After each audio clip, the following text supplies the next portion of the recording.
পুরাতন পাসপোর্টে ভার্সিটি থেকে অ্যাডমিশন লেটার এবং জেডব্লিউ এসেছে, কিভাবে আপনি ভিসার জন্য নতুন পাসপোর্ট দিয়ে অ্যাপ্লাই করবেন।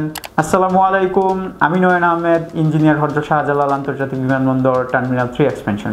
আজকে এই ভিডিওর মাধ্যমে আলোচনা করব যাদের এই পুরাতন পাসপোর্ট ছিল, পাসপোর্টের মেয়াদ চলে গেছে, আপনি অনেক আগে অ্যাপ্লাই করেছিলেন, ইউনিভার্সিটি এখন আপনাকে পেপারস দিয়েছে, আপনি ইউনিভার্সিটি থেকে এখন ভিসা লেটার এবং আপনার অ্যাডমিশন লেটার পেয়েছেন, কিন্তু আপনি নতুন পাসপোর্ট করেছেন, সেই পাসপোর্ট দিয়ে কিভাবে আপনি এমবাসিতে অ্যাপ্লাই করবেন। কারণ আপনার যে ইউনিভার্সিটি থেকে যে অ্যাডমিশন লেটারটা বা জেডব্লিউটা পেয়েছেন, সেখানে কিন্তু আপনার পুরাতন পাসপোর্ট ইস্যু রয়েছে। তো সেই ক্ষেত্রে আপনি সেই পাসপোর্টের যেহেতু মেয়াদ নেই, তো সেই পাসপোর্ট দিয়ে তো আপনি এমবাসিতে অ্যাপ্লাই করতে পারবেন না। সেই পাসপোর্টে তো আপনার নতুন করে ভিসা লাগানোর কোনো অপশন নেই। সো নতুন পাসপোর্টে আপনাকে ভিসা লাগাতে হবে। তো এইটার প্রথম করণীয় হচ্ছে, আপনি যাদের মাধ্যমে অ্যাপ্লিকেশন করাচ্ছেন, যে এক্সপার্টিস আপনার হয়ে কাজ করে দিচ্ছে অথবা আপনি নিজে করেছেন, প্রথম কাজ হচ্ছে আপনি যদি কারো মাধ্যমে করিয়ে থাকেন তাকে বলবেন সে যেন আপনার হয়ে ইউনিভার্সিটিতে মেইল করে তাদেরকে এই বিষয়টা জানায় যে ওই পাসপোর্টের মেয়াদ চলে গেছে এবং নতুন পাসপোর্ট আপনার হাতে রয়েছে। সেই পাসপোর্টের পাসপোর্ট নাম্বার সংযোজন করে ইউনিভার্সিটি আপনাকে একটা অথরাইজেশন লেটার বা অথরাইজেশন একটা পেপারস প্রোভাইড করবে। আপনার নামে নতুন করে কোনো প্রকারের জেডব্লিউ বা অ্যাডমিশন লেটার ইস্যু হবে না। আপনাকে যে ইউনিভার্সিটি যেই পাসপোর্টের উপরে বেসিস করে আপনাকে পেপারসগুলো দিয়েছিল এবং বর্তমানে সেই পাসপোর্টের মেয়াদ শেষ এবং আপনি একটা নতুন পাসপোর্ট করেছেন, এইটা অথেন্টিক এবং 100% এই বিষয়টা কনফার্ম করার জন্য তারা একটা অথরাইজেশন লেটার আপনাকে প্রোভাইড করবে।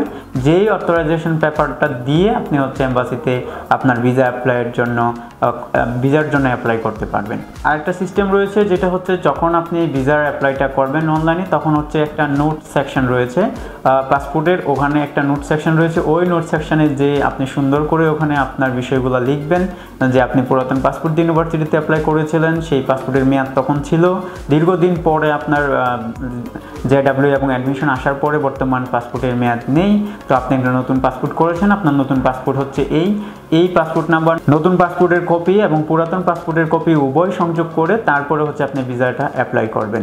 এবং আপনি যখন এমবাসি ফেস করতে যাবেন, এমবাসিতে ইন্টারভিউতে দিতে যাবেন, তখন আপনি দুটোই আপনার সাথে করে দুটো পাসপোর্টেই নিয়ে যাবেন এবং আপনার যে জেডব্লিউতে এবং অ্যাডমিশন লেটারের যে পুরাতন পাসপোর্টটার যে নাম্বারটা ইস্যু রয়েছে সেইটা তাদেরকে দেখাবেন এবং সেইটা বর্তমান যে আপনার পাসপোর্ট হয়েছে সেই পাসপোর্টের মধ্যে পূর্ববর্তী পাসপোর্টের যে নাম্বারটা উল্লেখ রয়েছে সেটা তাদেরকে মিলিয়ে দেখাবেন এবং বোঝানোর চেষ্টা করবেন যে আপনার পুরাতন পাসপোর্টের মেয়াদ শেষ হওয়ার কারণে আপনি নতুন পাসপোর্ট রিনিউ করেছেন এবং পুরাতন পাসপোর্টের যে নাম্বারটা সেটা নতুন পাসপোর্টে এন্ট্রি রয়েছে এবং আপনি একই ব্যক্তি, পুরাতন এবং নতুন পাসপোর্টের যে ব্যক্তিটা সেটা আপনি একই ব্যক্তি। এই বিষয়টা তাদেরকে ওখানে ক্লিয়ার করে দিবেন এবং দুইটা পাসপোর্টে তাদেরকে দেখাবেন এবং দুইটা পাসপোর্ট একসাথে ক্লিক করে তারপর তাদেরকে সাবমিট করবেন।